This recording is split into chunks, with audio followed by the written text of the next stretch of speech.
ಒಂದು ಕಾಲದಲ್ಲಿ ಗಂಗಾ ನದಿಯ ದಡದಲ್ಲಿ ಒಂದು ಮಧುರ ಹಣ್ಣುಗಳಿಗೆ ಪ್ರಸಿದ್ಧವಾದ ಜಾಂಬೂಲ ಮರವಿತ್ತು. ಆ ಮರದಲ್ಲಿ ಒಬ್ಬ ಚತುರ ಕೋತಿ ವಾಸಿಸುತ್ತಿತ್ತು. ಆ ಮರದ ಹಣ್ಣುಗಳು ಬಹಳ ರುಚಿಕರವಾಗಿದ್ದವು.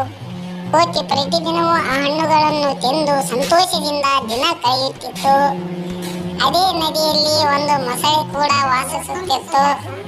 ಒಂದು ದಿನ ಅದು ದಡದಲ್ಲಿ ವಿಶ್ರಾಂತಿ ಪಡೆಯುತ್ತಿದ್ದಾಗ ಕೋತಿ ಒಂದು ರುಚಿಕರ ಹಣ್ಣನ್ನು ಆ ಮೊಸಳೆಗೆ ಕೊಟ್ಟಿತು.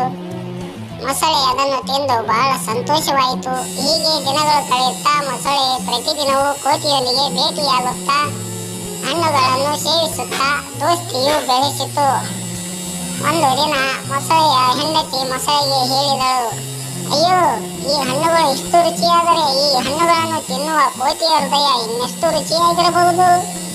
ನೀನು ಆ ಕೋತಿಯನ್ನು ತೆಗೆದುಕೊಂಡು ನನಗೆ ಅದರ ಹೃದಯವನ್ನೇ ತಂದುಕೊಡು. ಮೊಸಳೆ ಮೊದಲು ಅಚ್ಚರಿಗೊಂಡಿತು, ಆದರೆ ತಕ್ಷಣವೇ ಹೆಂಡತಿಯ ಮಾತಿಗೆ ಒಪ್ಪಿ ಪಾತಿ ಯೋಜನೆ ರೂಪಿಸಿತು.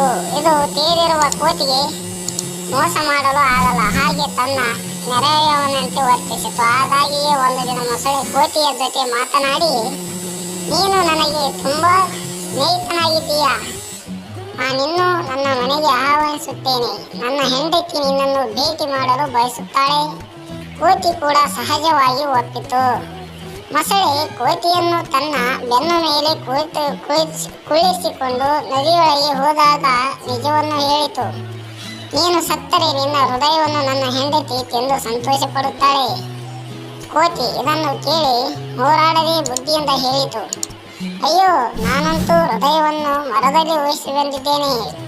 ಬನ್ನಿ, ನಾವು ಮರದತ್ತ ಹೋಗೋಣ. ನಾನು ಹೃದಯವನ್ನು ತೆಗೆದುಕೊಂಡು ಬರುತ್ತೇನೆ. ಅಜ್ಞಾನಿ ಮೊಸಳೆ ಅದನ್ನು ನಂಬಿ ಹಿಂತಿರುಗಿತು. ಮರದ ಬಳಿ ತಲುಪುತ್ತಿದ್ದಂತೆಯೇ ಕೋತಿ ಪಟ್ಟನೆ ಮರದ ಮೇಲೆ ಹಾರಿ ಬಿಟ್ಟು ಮತ್ತೆ ಹೇಳಿತು, ಬುದ್ಧಿ ಇಲ್ಲದವನೇ, ಹೃದಯವನ್ನೇ ಮರದಲ್ಲಿ ಇಟ್ಟು ಬರುತ್ತೇವೆ ಎನ್ನುವುದು ಅದು ನಿನ್ನ ಹುಚ್ಚತನ